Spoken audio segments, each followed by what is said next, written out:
안녕하세요, 올바르입니다. 이번 주는 엔비디아 2분기 실적 발표 리뷰와 델 테크놀로지의 AI 파이프라인 및 수요를 다뤄보는 시간입니다. 이번 분기 엔비디아의 실적 발표는 크게 요약하자면 계획대로 가고 있으며 호퍼와 블랙웰의 수요가 훨씬 더 가속화된 것을 확인한 분기였다는 게 중요했습니다. 이번 분기 지난 실적 발표와 프리뷰에서도 말씀드렸던 내용이었지만 이번 분기 엔비디아의 실적 발표의 첫 번째 핵심은 블랙웰의 설계 결함이 없음을 확인한 것입니다. 디인포메이션에서 보도했던 블랙웰의 설계 결함으로 인한 디자인 변경이 아닌 TSMC 측의 생산 과정에서의 수요를 높이기 위한 마스크 변경임을 분명히 했죠. 기술적 변경이 없었음을 강조한 부분들이 있었습니다. 루머대로였다면 이에 따라서 블랙웰 매출이 없음으로 나타났겠지만 그렇지 않고 모건 스탠리가 체크했던 것처럼 생산 수요를 올리기 위한 마스크 변경이었으며 이미 완료되었다는 점, 그리고 4분기부터 세브럴 빌리언 규모로 매출 인식이 예상된다는 점을 분명히 했습니다. 매출과 주가의 추이를 볼 때 주인과 개인 산책에서 주인은 꾸준히 갈 길을 가고 있는 모습입니다. 이번 엔비디아의 실적 발표는 기존의 가이던스 대비 2빌리언 정도를 비트해서 30빌리언을 발표했고 다음 분기 기준으로는 32.5빌리언을 발표했습니다.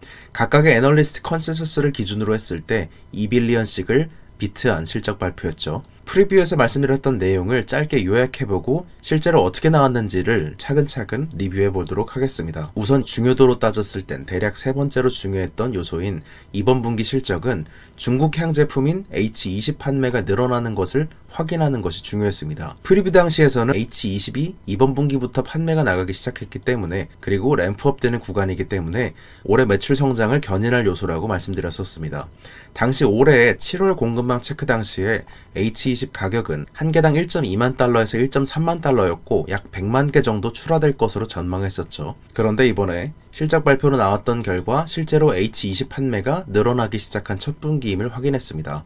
엔비디아 CFO는 이번 분기에 중국의 데이터 센터 매출이 2분기에 QOQ로 유의미하게 증가했으며 데이터 센터 매출의 성장에 크게 기여했다. 그러나 백분율로 보자면 수출 통제가 실행되기 전, 즉 25% 수준에 비해서는 낮은 수준이라고 언급했습니다. 또한 모건 스탠리는 최근에 H20의 중국의 수요가 늘어서 ASP 기준으로 13,000달러에서 15,000달러 정도로 120만 대 정도 판매할 것을 예상했습니다. 만약에 모두 수익화하게 된다면 15.6빌리언에서 18.0빌리언 정도이겠죠. 이는 대략 보자면 올해의 애널리스트 매출 추정치 120빌리언 기준으로 했을 때 13에서 15% 정도의 업사이드를 담당하고 있습니다. 향후 3분기 동안 대략 H20에서만 매출 10빌리언 정도가 나올 것으로 예상하고 있죠. 그리고 두 번째로 중요했던 것은 다음 분기 가이던스를 체크하는 것이 상당히 중요했습니다. 지난 분기에 중요했던 게 에어포켓이었다면 이번 분기에는 설계 결함으로 인한 한 분기 딜레이에 대한 오해가 깊게 쌓여 있었죠. 이에 이번 분기에 가장 중요했던 블랙웰 생산은 정상적으로 이뤄지고 있다는 것을 확인한 것이 좋았습니다. 2분기에 웨이퍼로 들어가서 3분기에 블랙웰 샘플링이 정상적으로 진행됐으며 4분기에는 대략 세브럴 빌리언 달러스의 매출이 반영될 것이라는 것을 확인해줬기 때문입니다. 젠슨왕 CEO는 블랙웰에 대해서 정상적으로 3분기에 생산을 시작해서 4분기에 렉과 시스템 기업들에게 인도함으로써 매출이 발생할 것을 얘기했었죠. 또한 설계상의 기능적인 문제가 아니라 TSMC의 COWS-L 생산 과정에서 수율을 올리기 위한 마스크 변경이었으며 3개월 이상 지연되는 것이 아닌 이슈임을 확인해줬었습니다. 따라서 모든 문제는 이미 해결된 것이라는 모건 스탠리와 CT의 공급망 체크가 다시 한번 맞았다고 볼 수 있겠죠. 매분기 4빌리언씩 늘어나다가 이번 분기부터 다음 분기에는 블랙웰 출하가 없음에도 H20 효과가 더해지면서 4.5빌리언씩 성장하기 시작했습니다. 설계 지연에 대한 우려를 완벽히 해소한 분기이자 매출 성장을 가속화하는 것을 체크한 분기였죠. 그리고 결국에 가장 중요했던 건 블랙웰에 대해서 샘플링 매출과 가시성이 훨씬 더 높아졌다는 데 있었습니다. 원래는 정상적으로 샘플링 및 출하 계획이 진행되고 있기 때문에 이전 분기에는 굉장히 많은 수준의 블랙웰 매출이 잡힐 것이다. 이런 정도로 1Q에 말하고 말았지만 2Q에서는 이것이 대략 몇 빌리언 정도, 3에서 7빌리언 정도의 매출을 인식할 것으로 구체화했기 때문입니다. 마지막으로 체크해봐야 할 것은 네트워킹과 소프트웨어 매출이었습니다. 우선 네트워킹 매출은 QOQ 기준으로 했을 때 16% 성장했죠. 직전 분기에는 경영진이 공급 문제로 예상보다 적은 네트워킹 매출을 올렸다, 이런 말을 했었는데 이번 분기에는 QOQ로 정상 성장했기 때문입니다. 또한 엔비디아가 직전 분기부터는 이더넷 올인에 대한 전략을 밝힌 바 있었습니다. 이에 따라서 스펙트럼 엔드 투 엔드 이더넷 플랫폼을 제품을 포함한 AI용 이더넷 매출이 QoQ로 2배 가까이 늘었다고 말했습니다. 수백 명의 고객이 이더넷 제품을 채택하면서 증가한 것이죠. 기존 이더넷보다 1.6배 정도 높은 성능을 제공하기 때문에 이점을 많이 갖고 있습니다. 쿠다에 최적화된 스위치와 DPU와 네트워킹 제품이기 때문에 해자를 유지할 수 있습니다. 1년 내에 멀티빌리언 매출을 낼 수 있을 것이라고 강조했으며 다른 하나의 소프트웨어 매출은 ARL 기준으로 올해 말에 2빌리언 정도에 도달할 것이라고 말했습니다. 예상대로 기업들이 엔비디아의 AI 엔터프라이즈 소프트웨어를 OS처럼 좀 더 많이 채택함에 따라서 이것이 현재 소프트웨어 매출 성장을 견인하고 있습니다. 이번에는 AI 수요가 전체적으로 더 좋아졌음을 확인했습니다. 이번 분기 가장 중요했던 건 현재 수요가 점점 더 가속화되고 있느냐를 확인하는 게 중요했기 때문입니다. 현재 시점에 중요한 것, 2분기, 그리고 3분기에 중요한 것과 2025년에 중요한 것에 대한 시점별 가정이 모두 다르기 때문에 이를 보시기 편하도록 정리하면 다음과 같이 볼 수 있겠죠. 이렇게 보신다면 올해 남은 기간 동안 3분기부터 4분기의 매출 성장을 견인하는 요소는 여전히 호퍼임을 아실 수 있고 중간중간에 2분기에 블랙웰 칩이 설계상 문제가 없었는지 잘 TSMC의 웨이퍼로 들어갔는지 3분기에는 출하된 블랙웰 칩들이 샘플링이 정상적으로 이뤄지고 있는지 4분기에는 램프업과 대규모 출하 시점은 안정적인지에 대한 이 부분을 모두 확인한 분기였음을 아실 수 있을 것 같습니다. 또한 수율 면에서 AI 붐이 막 시작됐던 작년에는 호포 수율이 이미 충분히 올라온 상태로 대규모 양산에 들어갔던 것이기 때문에 마진 저하가 없었지만 지금은 H200과 H20, 블랙웰 모두 이전까지 없었던 신제품들이 분기 단위로 TSMC에 들어가 웨이퍼로 나오면 보드를 가지고 다음 분기에 공급망과 고객들에게 샘플링하고 그 다음 분기에는 대규모 램프업으로 이어지면서 그 다음 분기부터는 대규모로 출하되는 이런 사이클들이 계속해서 이어지고 있는 상태임을 아실 수 있죠. 특히 블랙웰은 이전까지의 설계, 생산 방식에 비해서 훨씬 더 난이도가 어려워졌기 때문에 일시적으로 마진율이 조금 더 낮아지는 요인이었습니다. 이번 실적 발표에서 엔비디아 CEO 젠슨 황은 호퍼 수요가 여전히 강하며 블랙웰 수요 혹은 블랙웰에 대한 고객 참여도는 믿지 못할 정도로 높다. 이 정도로 언급했습니다. 엔비디아의 이번 분기 실적에서 가장 단점으로 부각됐던 부분이 마진율 하락에 대한 부분이었습니다. 2분기 마진율에 대해서는 데이터 센터 내의 신제품 비중이 늘어나고 수율이 낮은 블랙웰 소재에 대한 재고 설정으로 인해서 전분기 대비해서 하락했다고 언급했습니다. 대략 H100의 마진율이 85% 이상이고 H20이 80% 초반대, 블랙웰도 비슷하며 H20이 74% 정도로 추정되고 있습니다. 따라서 신제품 전환에 따라 H100에 비해서는 마진율이 전체적으로 낮아지는 것은 같으나 그럼에도 불구하고 전사 마진율을 해칠 정도는 아님을 아실 수 있죠. 그 대신에 H20 같은 경우에는 판매량이 늘어났을 때 마진율이 살짝 낮아진다는 부분을 아실 수 있습니다. 작년 4분기에 이미 이에 대해서 꾸준히 가이던스를 주고 있었음을 아실 수 있는데요. 70% 중반대로 돌아올 것이다. 그리고 1분기에도 연간 가이던스는 70% 중반 범위가 될 것이며 그리고 실제 이 당시에 가이던스를 줬던 것에 비해서는 GPM이 좀 더 잘 나오고 있죠. 2분기 자체에도 신제품 믹스로 전환함에 따라 연간 GPM은 70% 중반을 유지하고 이러한 추세는 4분기까지 지속될 것으로 예상했습니다. 그래서 번스타인 애널리스트가 4분기 GPM이 혹시 이렇게 GPM이 떨어진다고 가정했을 때 4분기 GPM이 71% 혹은 72%가 되는 게 아니냐 이런 얘기를 우려를 했는데 이 부분에 대해서는 호포와 블랙웰 제품을 전환함에 따라서 새로운 제품 출시에 따른 비용 구조 때문에 마진 압박을 받은 것이고 4분기에 대한 정확한 가이던스를 제공하기는 어렵겠지만 그래도 72% 수준까지는 아니라고 말했습니다. 따라서 대략 본다면 GPM이 하락하더라도 73% 수준 내에서 지켜짐을 아실 수 있고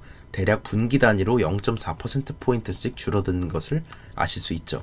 이것 또한 GPM이 계속해서 하락할 것이라고 보기보다는 슈퍼마이크로의 실적 발표에서도 확인했던 것처럼 블랙웰 공급망으로 전환하는 과정에서 마진율이 조금씩 하락했다가 다시 내년이 되게 되면 마진율이 조금 더 상승하게 되는 것을 추정하고 있습니다. 정리해보자면 이번 분기의 GPM에 악영향을 준 요인은 크게 세 가지였습니다. GPM이 낮았던 H20 대략 70% 초반대로 추정되고 있는데 이것을 대량으로 판매하기 시작한 첫 분기라서 GPM이 크게 하락했으며 두 번째로는 호포에서 블랙웰로 전환함에 따라 수율이 낮은 블랙웰 제품들로 인해서 GPM이 크게 하락했고 세 번째는 블랙웰 자체의 GPM이 H100에 비해서는 낮기 때문에 하락했음을 아실 수 있습니다. 좋았던 요인 중 하나는 엔비디아 소프트웨어의 성장세에 대해서 긍정적인 부분을 얘기해 준 것이 좋았습니다. 실제적으로 엔비디아가 엔터프라이즈 향으로 AI를 출하했던 시점, 이 이후에 빠르게 엔비디아의 소프트웨어 매출이 올라오고 있기 때문입니다. 엔비디아의 이더넷 매출과 소프트웨어 매출에 대한 디테일은 네이버를 통해서 독점적으로 공개되어 있습니다. 이번 델 테크놀로지의 2분기 실적 발표를 요약하자면 AI 수요 그리고 논 AI 수요 체크의 시간입니다. 델과 슈퍼마이크로는 매분기 AI 그리고 논 AI 업황을 체크해 줄 수 있는 기업이기 때문에 항상 잘 챙겨보곤 합니다. AI 서버 수요가 이번 분기에도 크게 늘은 모습들을 확인할 수 있었습니다. AI 서버 주문은 3.2빌리언으로 직전 분기에 비해서 600빌리언 QOQ로 늘은 수준이었고 주로 엔비디아의 호퍼칩을 판매하고 있는 시점이기 때문에 엔비디아의 AI 서버 수요와 신규 주문, 파이프라인을 간접적으로 살펴보기에 좋은 기업입니다. 이번 분기에도 AI 서버 공급망이 크게 늘면서 출하량도 3.2밀리언으로 크게 늘어날 수 있었습니다. 또한 델이 처음으로 슈퍼마이크로의 AI 서버 매출을 넘어서게 됐는데요. 델의 AI 서버 매출은 1분기부터 크게 증가하게 되었는데 이는 엔비디아가 엔터프라이즈형 AI 판매를 늘린 시기와 일치하게 되었습니다.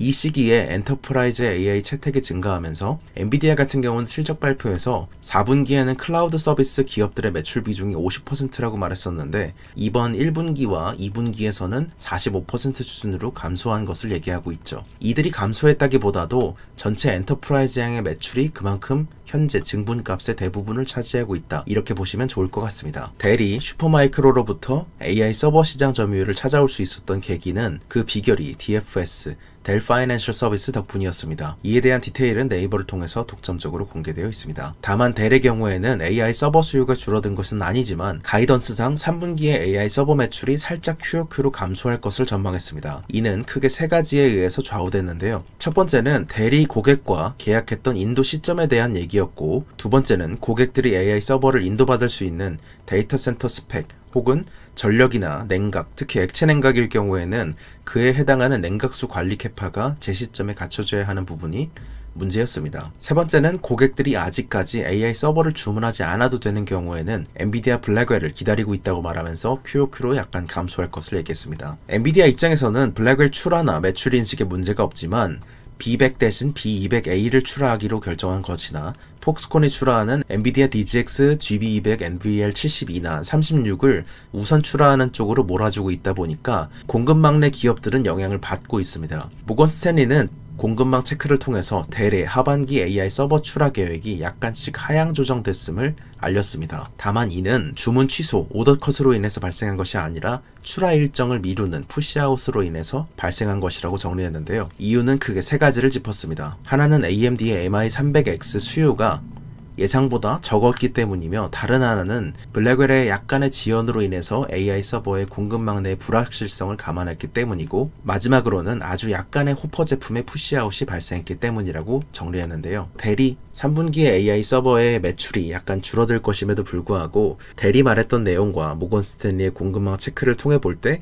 AI 서버 수요에는 문제가 없다고 판단할 수 있었습니다. 첫 번째는 AI 서버를 원하는 파이프라인의 규모가 QOQ로 적어도 2배 이상 드라마틱하게 커졌기 때문입니다. 새로운 기업들의 AI 서버 주문이 많이 늘고 있고 고객사가 계속해서 증가하고 있으며 기존 고객들의 AI 서버 주문이 증가하고 있고 블랙웰을 원하는 주문이 생각보다 더 많기 때문이라고 생각하고 있습니다. 그리고 두 번째는 최근의 공급망 체크 후에 호퍼 기반의 AI 서버 수요가 꾸준히 더 좋아지고 있으며 모든 영역에서 모든 지역에서 꾸준히 AI 서버 수요가 출하량을 앞지르고 있다고 언급했기 때문입니다. 델은 AI뿐만 아니라 논 AI 수요도 전반적으로 알 수 있기 때문에 좋은 기업인데 이에 대한 경쟁 환경이 어떻게 변하고 있는지 수요는 어떻게 바뀌고 있는지에 대해서는 네이버를 통해서 살펴보실 수 있게 됐습니다. 이번 주 네이버 프리미엄 콘텐츠를 통해서 전해드렸던 독점 콘텐츠는 총 5개였습니다. 미국 경제가 리세션으로 갈 가능성이 낮다고 올해 내내 말해왔던 아폴로 글로벌의 코멘트 그리고 2분기에 실적 발표 20개 기업에 대한 업사이클과 다운사이클을 비교해보고 총 13개 기업에 대해서 동일 매장의 소매 판매 성장률을 체크해보고 실제 미국인들의 소비는 어떻게 돌아가고 있는지를 체크해본 자료, 빅테크 기업들의 주간 전략 코멘트를 정리해본 자료였습니다. 두 번째는 8월 14일 스탠포드 유튜브에 구글 CEO였던 에릭 슈미트의 AI 영상이 올라왔었죠. 녹화된 것을 모르고 진행됐던 강의였기 때문에 꽤나 직설적이었습니다. 엔비디아가 최대의 AI 수혜주일 수밖에 없다는 것, 내년에 벌어질 AI의 미래와 오픈 AI와 마이크로소프트가 진행했던 스타게이트 프로젝트는 100빌리언 규모를 넘어서 300빌리언으로 곧 상향될 거란 그의 이야기를 전해드렸고, 제가 지금까지 말씀드렸던 엔비디아 쿠다를 이해하는 데 필요한 모든 내용을 정리한 자료였습니다. 세 번째 자료는 신지생 섹터체크 9번째 자료였습니다. 전력기기 수요의 선행지표를 짚어보고 태양광 모듈과 트래커, 인버터, ESS까지 다양한 섹터의 8개 기업의 디테일을 살펴본 자료였는데요. 유틸리티 태양광 업계의 풍향계 역할을 하고 있는 기업들이 2분기부터 어떤 것이 많이 바뀌었다고 언급했는데 이것에 대해서 체크해보는 시간이었습니다. 네 번째는 엔비디아 2분기 실적 발표 자료였습니다. 이번 실적 발표는 크게 세 가지가 중요했습니다. 첫 번째는 블랙웰 설계 결함이 사실이 아니라는 것을 확인하는 것이 매우 중요했고, 두 번째는 실제 펀더멘탈에 중요했던 호퍼와 블랙웰이 어떻게 흘러가고 있는지를 살펴본다는 게 중요했으며, 세 번째는 마진율 하락에 대한 시장의 우려와 실제 자세한 코멘트들을 정리해본 자료였습니다. 다섯 번째는 델 테크놀로지의 실적 발표 자료였죠. 신규 고객이 매분기 늘면서 AI 파이프라인이 한 분기 사이에 매우 크게 증가하게 됐습니다. 슈퍼마이크로의 점유율을 가져왔던 DFS를 살펴보고 AI 서버가 차지하는 매출 비중이 늘었음에도 불구하고 델의 하반기를 마냥 좋게 볼 수 없는 두 가지를 꼽게 됐습니다. 이번 주 투자 생각 유튜브 편은 여기서 마치겠습니다. 감사합니다. 올바른이었습니다. 좋은 하루 되세요.